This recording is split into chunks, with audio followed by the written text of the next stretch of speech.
My rough research process outline here basically consists of 3 steps.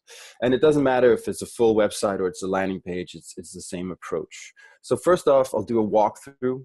I'll try to familiarize myself with the funnel. So if it's the landing page, I want to go through the whole funnel. I want to see the ad. I want to click the ad. I want to land on the landing page. I want to try to go through and do it. I call it kind of an empathetic walkthrough because I'm trying to understand the situation that the users are in. I'm trying to, empathize with the situation, understand kind of what they're going through. And after that, I'll jump in and start doing some quantitative research, what and where, and then go to qualitative. And obviously, research consists of quantitative and qualitative research. So I would argue that both are very, very important. They go hand in hand and they have to support each other because they do fundamentally different things.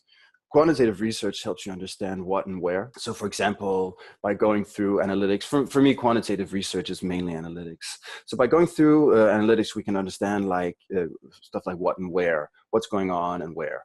So for example, we'll be able to see that users are leaving the landing page without filling the form out, for example.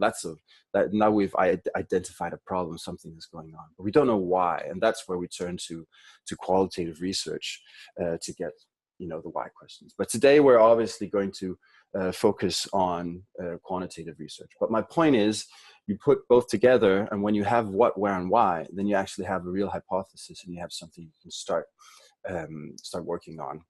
So I put together a custom landing page optimization report for you. As you can see, I'm very, very creative when it comes to naming my reports. Aagaard's custom landing page optimization report.